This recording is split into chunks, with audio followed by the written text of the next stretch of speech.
There you go. Okay. Hi. Hey. I'm Katie Hammond. I'm with the Downtown Troy Business Improvement District. And we are here today with Rose Miller from Pinnacle HR and Nicole Mastriani, from our office at the Troy Bid. And we had something else planned today, but we do want to speak about some of the things that have been going on as employers in this crazy world that we're living in today. We recognize, as you can see, we're all in our own homes right now, that the coronavirus outbreak has kind of taken over for a while. So we want to make sure that you have the resources available to you to kind of figure out what's going on in your world right now. And Rose is here to speak about that with us. Rose, do you want to give us a little bit of background into who you are and why you're here to talk with us today? Sure, Kate. Thank you for having me. So my company is Pinnacle Human Resources, and I'm the president. And we have been servicing the state of New York and regionally for over 10 years.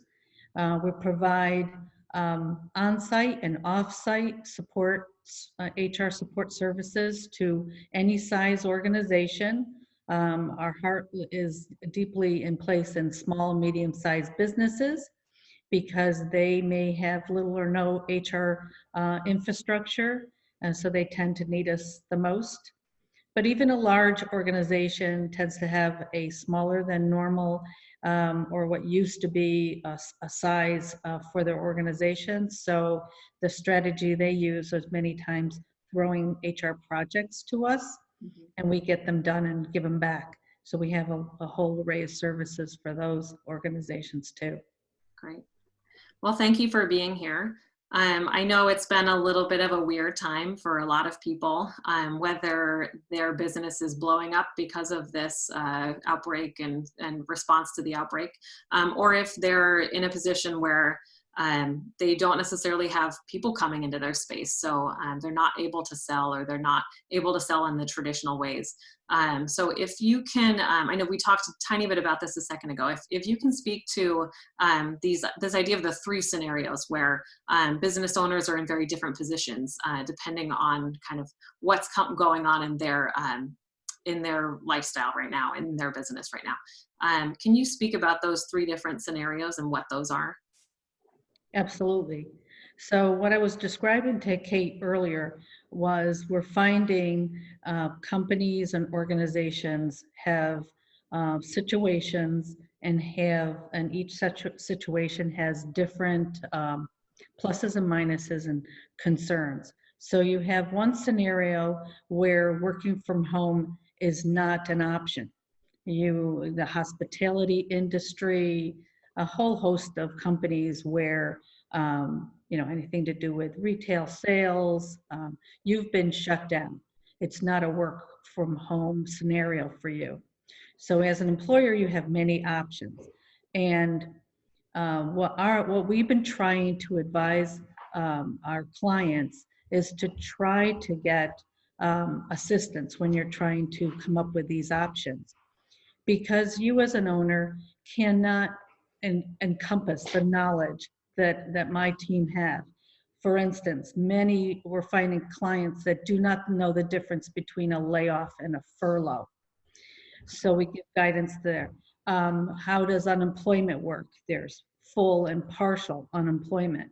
There's a way to do rotations and reduce schedules. Well, that became kind of moot when it became 100% shutdown. But what parts do you as the employer can choose to pay or not pay? When are you subject to the WARN Act?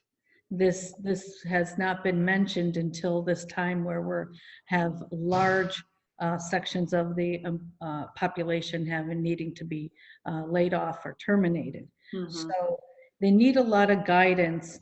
And even in terms of how you're recording this is becoming an issue, because you want to record this properly in the payroll. You want to separate right now what you're doing with these employees, because there may be some monetary programs if you can isolate and have that metric of who was this population you had to lay off or furlough for a time. So these are difficult decisions, and you really need assistance to guide you on what you can and cannot do, and doing it properly and communicating it to the employees well. So that's the first bucket, the companies that have this dire need to shut things down. The second scenario we're seeing is you are able to work from home. So you are operational to some extent. And as we also talked about, there you might have a combination of this. You may have a part of your business you had to shut down. It's not possible to do remotely. And then you have a population that needs to stay working. So, and that is actually, you can be working from home mostly, but even if you have a skeleton crew that's in the essential bucket, where you're an essential bucket, then you need to have it keep on going. So what we have here is situations about communicating fears and anxiety about going to work, and you need to know how to stay safe. You need to know you have to increase your protocols about hygiene and all of those issues. You may need a help desk for the employees to call that say, I know I'm essential service, I have to go in, but I'm afraid. The employer has a slew of issues and concerns and questions about how to communicate this, how to manage this. There's work from home policies. Many employers do not have a work from home policy. And essentially you need to know that now home is the workplace. So think of all the rules and regs you had for your office, your OSHA, your safety, social media, everything that you had in your office. Now you have a bazillion mini offices.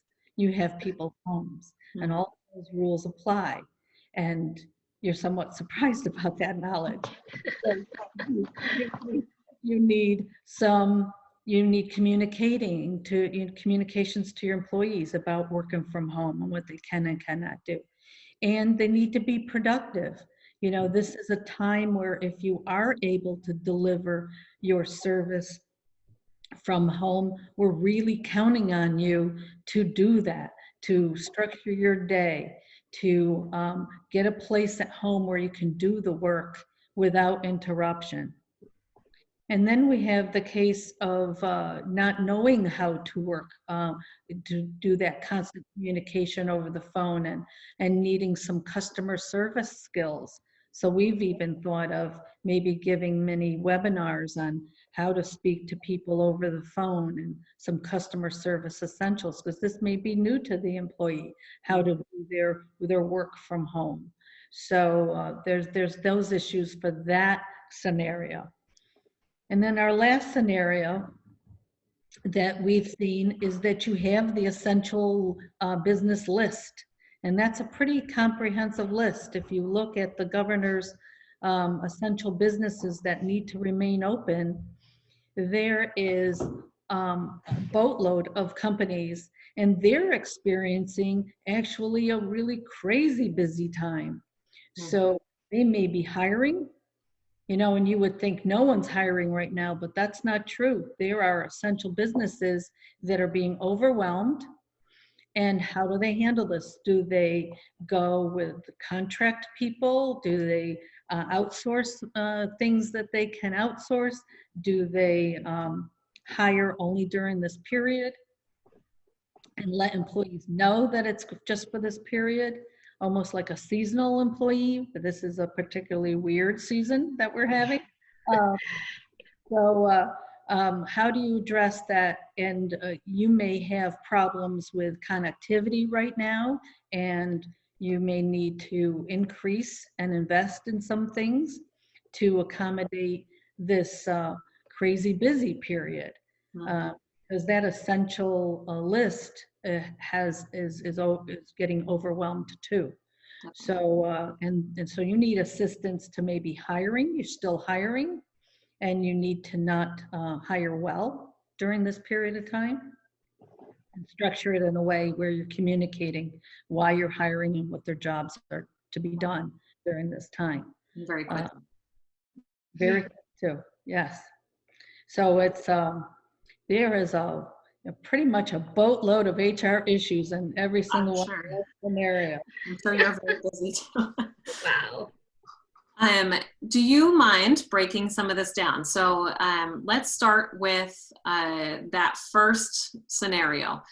Who is the more of hospitality, maybe event industry, anybody who's a walkable business or is managing or supplying people who are in service industries and things like that.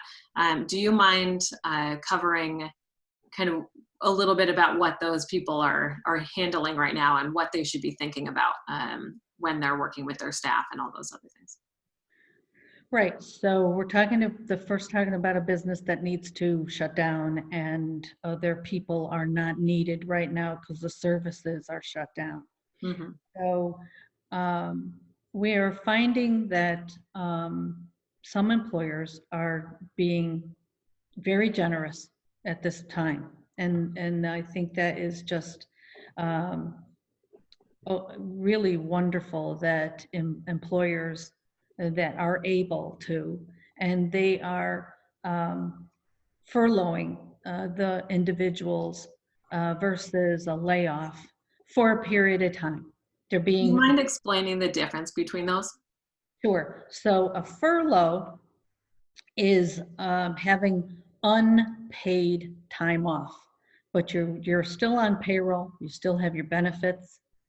You still have available your PTO, but you're on an unpaid leave. So during a furlough, you can, if you wanted to, pay for a period of that time while they're out of work to end, like maybe a week or two, being optimistic that maybe things would turn around or businesses will be able to resume. So you go for, and what's important distinction is they're still on the payroll, they're still receiving benefits. Mm-hmm. It's not just unpaid time. Layoff is just a nicer way to say separation of employment, because when you're laying someone off, you're termination from payroll benefits. They would convert to COBRA. They would be eligible for unemployment. Mm-hmm. And going back to the furlough situation, you can have a partial furlough. So you could furlough so many hours, and then they could have partial unemployment. So there's various situations there that there's lots of options. Mm-hmm. So, but that is the distinction. When you're laying off someone, you are separating them from the company and from, and they are able to receive benefits that are available to people out of work. So in each of those scenarios, it's a little different depending on kind of what you're able to do. For people who are realizing that they need to remove some staff to be able to sustain themselves to be open later, what does that look like? What are the resources that they can give to their staff that they may have to let go? And what's the scenario look like for potentially bringing those staff members back on eventually? Can you explain that a little bit to us? Absolutely, because if you do have to have a layoff, you want to communicate to them the distinct difference of layoff versus just a termination, because some people are just closing down and terminating. And in a layoff scenario, you want to keep in touch, because the hope is that as soon as we have a recovery, we'd like to have you back.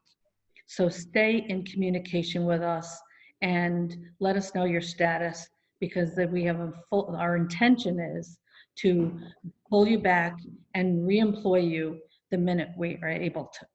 And then there's ones that they clearly know they may not need them, so they are terminating them. And there is no additional status. You just say when you can look at our postings down the road. If we end up being able to hire, check in with us. But it's not a it is a complete separation. Okay. What does it look like for that staff member then that gets laid off? What are the resources that are available to them? So the good news is unemployment is totally online now. So they want to make sure, and they do have to understand to do it immediately, because it's not retro. If you've been laid off a week ago and you didn't register and go online a week ago, it does not go back to a week ago. It starts the day that you entered the system and entered. So communicating that is very important. So many employees don't know. They wait around until they get to it, thinking they can go back to the day that we're laid off, and that's not the way it works. Some good news that the state announced was there's no elimination period for unemployment or disability, because if you're out sick, you are eligible for disability. And if you've worked for the organization, and even if you become sick a week after being laid off, you may still be eligible for that disability insurance. So both of those can be accessed online, whether qualifying for disability or unemployment. Both elimination periods have been eliminated, so they get it right retro to first day out of work. All of this has to be communicated, and it should be, give them the websites and the claim forms and the company information, because those pieces, that paperwork requires the employer's piece. So you need to outline how are they going to get that information from you. So there is a lot of assistance that you can give an employee if they are. You could have what I would recommend, and we've done this with clients, is especially if it's a reduction in force, is have a webinar. Have everyone call in, and the head of HR or the person with the knowledge disseminates all that to the group that have been laid off or terminated. Okay. I have a question based on just a personal experience of one of my family members.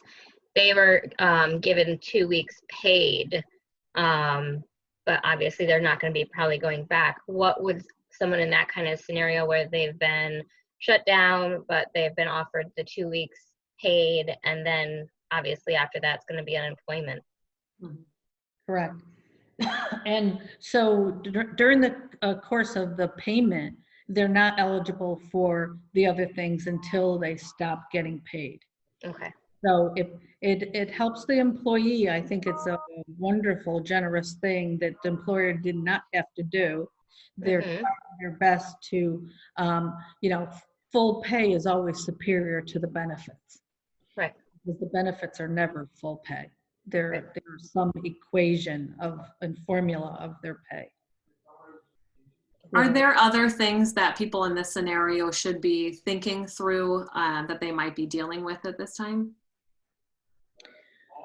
Well, they really have to try their utmost to not fall into the abyss.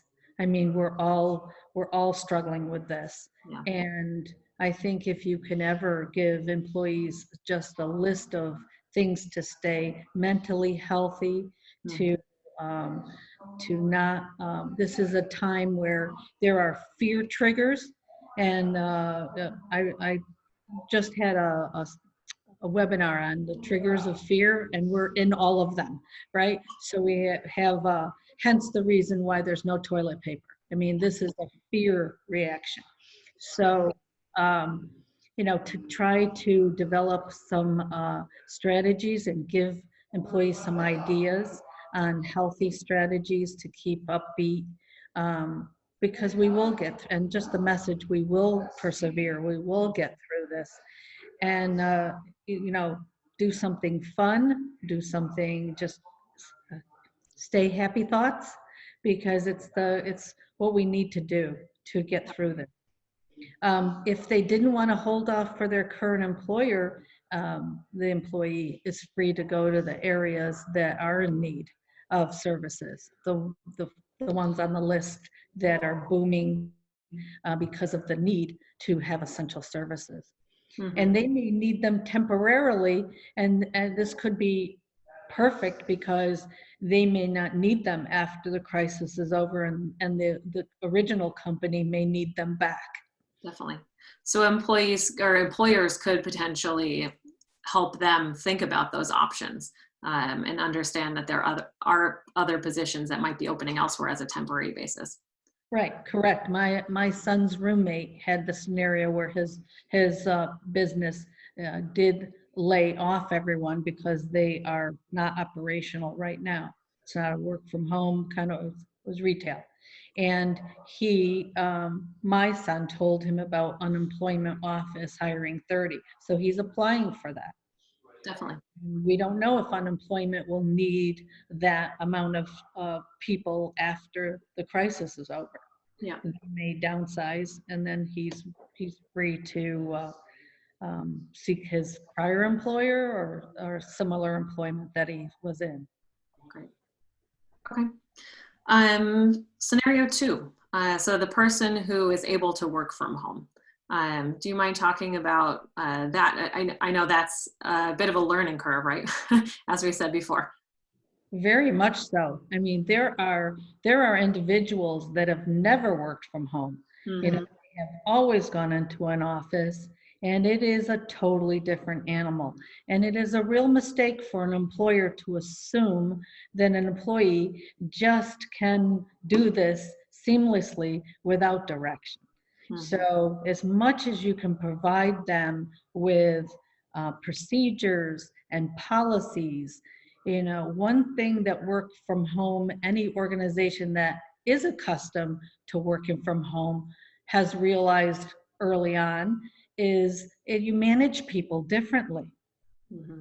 And your ability to manage has increased. If you don't know how to manage people well when they were in right next to you, you're really going to be in trouble managing these people that are now from their home. Mm-hmm. So the need to know and learn management skills is critical to having your team be functional and being able to work.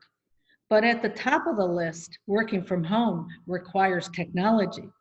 So if you have not invested in technology, you also are in a world of pain, because you may have the ability to work from home, but you did not, you really all of a sudden are faced with getting things on the cloud, being able to connect, have security measures in place while you're being connected, telecommunications, all of those things you may not be prepared to have.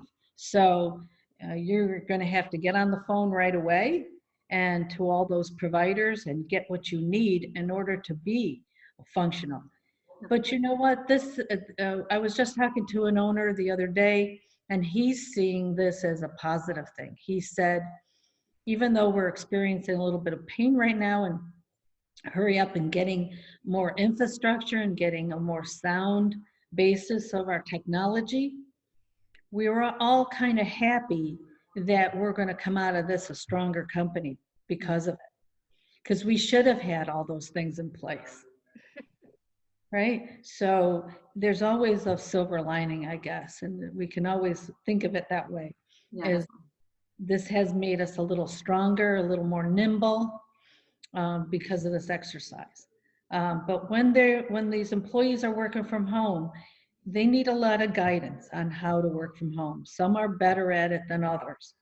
And and interactions with the customers and the clients. Do they know how to do this over the phone? Where are their customer service skills?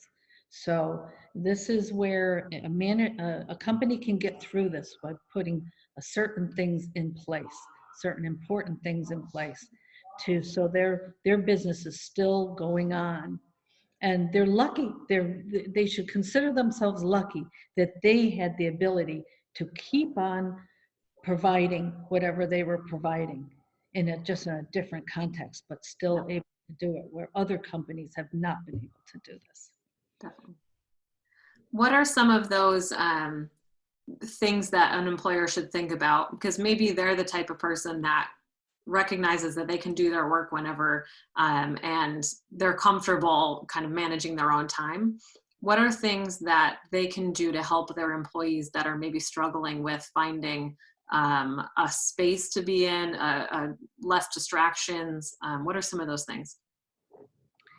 Yeah, just compiling a list of strategies for the employees. What we have always done is we put together like a how-to, do's and don'ts and how-tos, and have them figure it out, because really the best management is to give a clear idea of what the scenarios should look like and let the employee figure it out. But make a really crystal clear picture in their mind. Tell them some stories, tell them stories of what works and what fails, and let the employee come up with the conclusion. They're amazingly creative if you let them to be. And I think part of it is being flexible too. I mean, recognizing that a lot of people that are home are also working at home with children in the background, or with other family members that might also be in meetings, or whatever your scenario might be. So being understanding as well, I think, is a huge part of it. Absolutely. If you're working from home, does it have to be 9 to 5? It may or may not be. You may have client interactions, you have to be 9 to 5, but all your updating of the systems and all the paperwork that needs to be inputted can be done at a quieter time for the employee in the evening, right? So allow them the flexibility to do things that they have to be in the work hours, but there's many things they could do off, and maybe do things in shorter increments, like give more breaks during the day so they can achieve that balance. Flexibility is key, Kate, just as you said. As somebody who has a lot of employees that are working out of the office, can you speak to any strategies that you have personally for whether it's time management of your employees, or understanding what they are working on, the tasks that they're doing and how they're completing them? Is there any maybe tools that you use internally for that scenario? We do. We developed one email that has a subject line. We call it weigh in, but anything that works for you. So when that subject line is there, that means they need people's assistance and input. Okay. We also, even though we've always worked remotely, they many times have had clients that they go to on site. So now they have to service the clients. So we would have a team meeting maybe once a month or twice a month. We're doing that almost every 4 days now. Yeah. And we're having team meetings where we have a go-to meeting or a Zoom like we're doing today. And we're discussing our trials and tribulations and making sure we're up to date on everything so we can communicate well. And we're running by scenarios that's happening in the workplace. But we have tripled the amount of touch we're having with one another, is basically. And I think that is a really best practice to do with your team, is touch them more often, not physically, of course, but that you're getting together with them more often than usual, because we do need to be connected. And that's important to talk about too, is that some people might be alone, right? There might be employees that you have that are having some internal struggles, right? So understanding that as well, and and trying to help them have conversations, have communication, and being there for them as well. I think it's a confusing time. So trying to be understanding of your staff as well. So true. I also want to note this person, right? This person who is able to work from home, they also still have income coming in. So if you are in this position, if you're able to give back to your community in any way, I think it's definitely important to note. And those employers that are able to have your staff at home, you still have income coming in. It's important to encourage your staff to help the community that is maybe not in that position, that there are ways to support.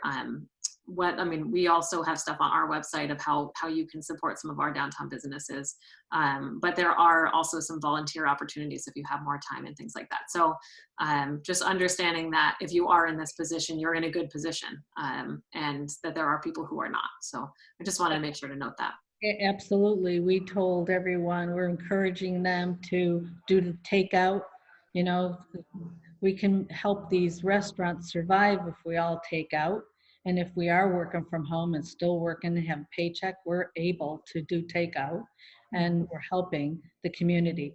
And I'm on the board of American Red Cross, and they're scheduling people to take blood. They need blood desperately. So and we need a feel-good moment. You're going to feel good doing these kind of things, and we kind of all need a feel-good moment right now.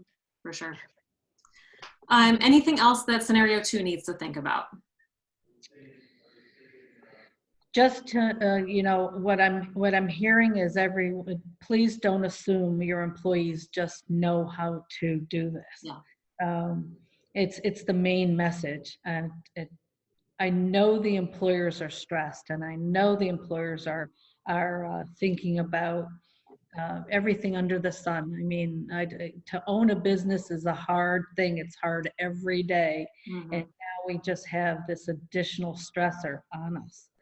And don't forget, an HR person, it is available to the employers. It's our dirty little secret that when on site, who needs us the most is the owner. Never mind the employees, because they can't let anyone see them sweat. They can't, they don't have anyone to turn to for their problems. So that's why we're doing the help desk for employers only too, along with the employees, because it is hard every day. And that is why they don't have enough energy to think about what my employee may be experiencing from home. It's like, right. So it's if you don't have the bandwidth personally, go ahead. This is the time to get some help. Yeah, definitely. Okay. I did have one other question for you in regards to maybe stressors that some employees working from home might incur. Like normally they work an 8-hour day, so they're in their office, they're at their computer desk, they get their breaks here and there, they go to the bathroom and do those things throughout the day, and they're there for 8 hours accomplishing. Do you see that employers are possibly moving to a more project-based type of structure around getting work done? Because what if the employee's at home, like, how can I sit here at the computer for 8 hours and accomplish the same stuff I was accomplishing that I was at the workplace? Should they be stressed out if they're sitting for 8 hours, or should they be more focused on the productivity, the tasks being completed that need to be completed, and so on and so forth? That's great. Yeah, well, of course, it depends on what you're doing, what kind of business they're doing, but you're right. Working from home definitely requires more structure. It is just not the same as all being together and working in the office.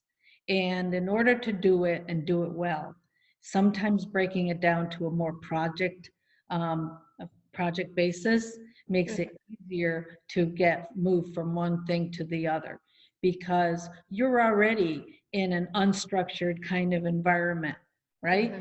Yeah. Whenever you're put in an unstructured environment, it always helps to get a little more texture and a little more to-dos, because it's going to help you get through it. Because otherwise everything seems to be too unorganized, and unorganized equals chaos if Mhm. if it's left unmanaged. Right. Thank you. I think you also run into the scenario where, I mean, from the freelancer's position, right, your work is always in front of you. So from this idea of somebody working from home, that desk is always there, that you can always go sit down. So really recognizing when you can step aside and take the time for yourself is important as well. Mhm. Absolutely. For the workaholics out there, it's a temptation Yeah. to shut down. Yes, and Mhm. you will burn out a little bit. So you do have to take care of yourself and know your limits, and just try to build a scenario in your mind that, and I actually, here's a little tip I give people: to dress up, okay? Don't stay in your jammies. Put your work clothes on. It helps mentally to get dressed and you know, be presentable while you're at work. And then when you're done, go into your sweats. Mhm. And that transitioning psychologically helps you turn it on and turn it off. Yeah, that's great. Scenario 3. So this is maybe the opportunity for some people in scenario 1 to find some additional work for the time being. Can you explain some of the things that people in scenario 3 might be thinking through right now? What might be helpful for them? Right. Well, an employer, there are employers that may be tempted to take existing staff and just stretch them. Mhm. And I would say this is a very trying time. They have a lot on their plate with a virus scare. You know, they have fear, and it is really, please don't be tempted to stretch your existing employee base. We're finding this with help desks. Mm. They're not adding to the help desk.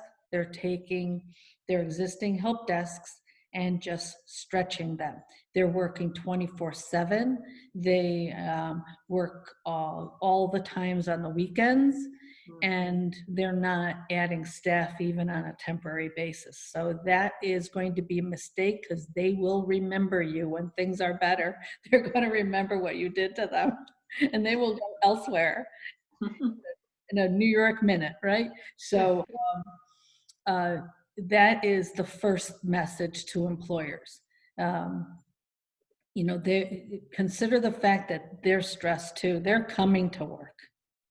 Um, you know, I feel so bad for the EMSs and the healthcare workers, because, and if you didn't see, Governor Como said medical students and retired healthcare workers, please come and chip in. Yeah. And I think that's something that all businesses could maybe look at, is the retired population. Mhm. And the student population. They're not going to school, and they're not working after the retirement, and they may be available just for this time period to come and do some work um, at these places that need to be up and running. It was a brilliant move, because there is an amazing large population of retirees, and then we have this whole group of students that aren't going to school. So it's a workforce that's available that can hit the ground running. So that's a nice strategy. But just someone, because, you know, part of one of the things I was going to talk about hiring is having a plan. You should always start with a plan. So this is the time to start planning. How are we going to get over this huge hump of increased business? Mhm. Because we are essential, and we have a driving need to deliver a product and service.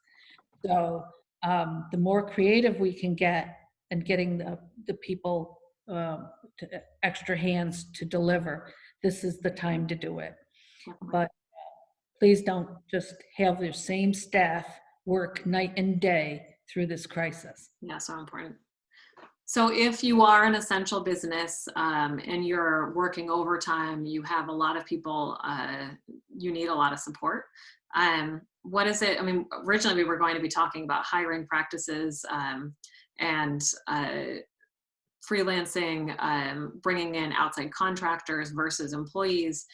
During this time, can you explain the difference between some of those different scenarios and maybe what might be the right move, things you might need to think about when you're looking to potentially bring on some additional staff during this time? Right. So the plan is important, okay? So you need to get accustomed to have someone operationally that's able to report to you what is the workflows coming in, what are the areas that are experiencing the most amount of requests and sales and whatever, right? It's because it may not be obvious. So someone dig a little deeper on where are the areas that are need the most of employees. And then developing those strategies of where to find the talent, either temporarily or long-term. So the plan, someone needs to develop the plan of what exactly is needed, which departments are having the most stress and need of individuals. Mm-hmm. And then those people that they're hiring, they need to be told the truth. They need to be told how hard it is, how long the work hours are needed,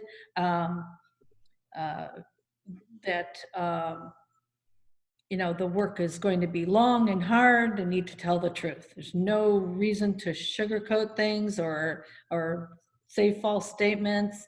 You know, have them know what they're getting into. People will respond with the truth. They won't be afraid of the truth. What they're afraid of is lies, not the truth. They're afraid of the unknown, not the known, right? You let people know what they're going to be into. That's always a good practice. So there's a lot of similarities to practices you would do regardless, but even more important. And then I would add, because there is fears around, so you're going to have to address those fears. That should be a part of the plan too. How are you going to address their fears that they have to come in, stay safe, do safety measures, report if they're ill? Mm-hmm. They're in danger zone. And the last thing, some way to give them a big thank you, some way to reward and appreciate their efforts, because these are people on the front lines of this virus war, and you know, they need to know they're appreciated. Listen to them. They may have input that makes a better delivery of whatever you're doing. Yeah. So listen to them and treat them well, because they are in the line of fire. They're in danger. They're putting themselves in danger.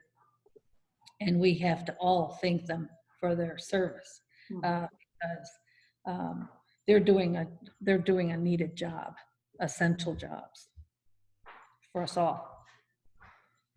If someone's looking to bring on some additional staff, what are the things they should be thinking about? I know we were going to talk about this originally, of employee versus contractor, independent contractor, maybe outsourcing to a virtual assistant, those kinds of things.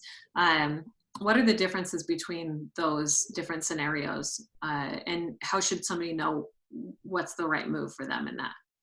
Right.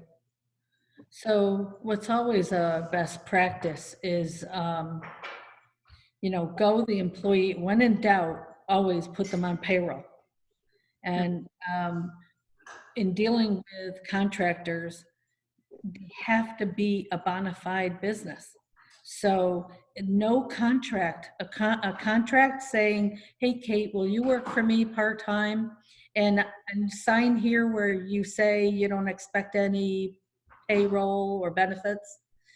This does not hold up water. I can't tell you how many times, well, we have an agreement between the, it's not a criteria, you know, the list of criteria, that's not one of them, that you have an agreement. So that is, it does not matter. They have to be a bona fide business with the number one thing they'll be looking for if they ever did get audited was insurance. Any company that's a real company has professional liability, corporate liability insurance. With absence of that, they're not a real business. Mm-hmm. So do not run this risk along with every other risk that you have. I mean, this is, when in doubt, put them on the payroll. You can have a part-time seasonal person, you have to put them on payroll and have them covered. All right, is there anything else in that scenario 3 that we should talk about? The only last thing I can think of is something that I could see going to the wayside because of the crunch, is they still have to have some sort of orientation. So if you bring on, because you're experiencing this, if you just say, go to it, okay, good luck, go to it, it's not going to be very successful, and you're not going to get the help that you really require. So you're going to have to think about how, have you designated someone in that department to show them what to do, to get them, because you might be seasoned professional. I've been a HR person for more than I want to admit, right? But if I was at ABC company tomorrow, I still need to know where things are. I still need to know how ABC company does whatever, right? I still have to read their handbook and go through their benefit packages to see what their elections were. It has nothing to do with my experience for 30 years, right? Definitely. So if you are going to have to hire, you're going to have some sort of system where you're giving them some sort of orientation. The better the orientation, the easier you're going to have it in the long run with these new hires too. Great. Well, Rose, thank you so much for being here with us. Any closing thoughts on things that anybody else should think about before they hire, or before they, or I guess recognizing any of these scenarios, really? Right. I think my final thought is just to stay positive, and a little easy thing that we can all do, employers and employees like, can take a couple of Post-it notes. You're going to think I'm crazy, but it really works. And in present tense, some positive statements like, I am fine, we are good, I am happy, just positive messages, and put them everywhere that you look every day. The refrigerator, the sink, the mirror, just put them everywhere and say them out loud. It's a little thing, but you imagine it really does work to keep us all positive and think of positive messages. And we really need to do this to get us through this. Definitely. Thank you for that reminder. Rose, I know you had talked about putting out some additional information, resources for businesses. Where can people find those things? And we'll link to them when we get them. But where can people kind of find you, ask any questions of you in the meantime? Well, I think organizations like yours, Kate, you're doing a great job of trying to keep communications to your members. I know all the Chamber of Commerces across the whole state are doing an excellent job posting things, posting the governor's messages, posting the new state and federal programs, information about the virus. CDC right now is the place to go for medical information and protocols. So that's a good place to go. I think if you had those in your arsenal, you would be pretty much up to date on things as a business owner. The bids and the chambers are doing a great job for the employers, and places like CDC and the state agencies are doing a great, Department of Health are doing a great job for the employees to go to. Great. I have one question. Oh, that's what I was going to ask you. I was going to say, if what kind of businesses out there could utilize services that you offer at Pinnacle and reach out for your support? So we're helping the clients in all three of these buckets. We've been helping the employer make decisions on furlough versus layoffs versus terminations, and whether they're subject to warn, and even guiding them on how to place and record them on payroll, because they are to be recorded differently through payroll. So for the work at home, it's giving all that guidance and communication and training to the employees about working from home and the expectations. Even asked to be the manager for them if it's just the owner that's out there, and help with those.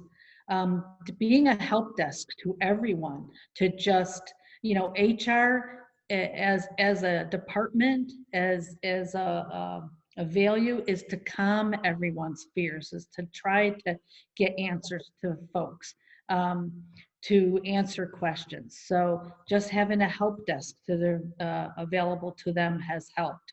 So that's why we've set up help desk. So anyone can reach out to us, and we'll assign a couple of cell phone numbers to call the help desk. Great.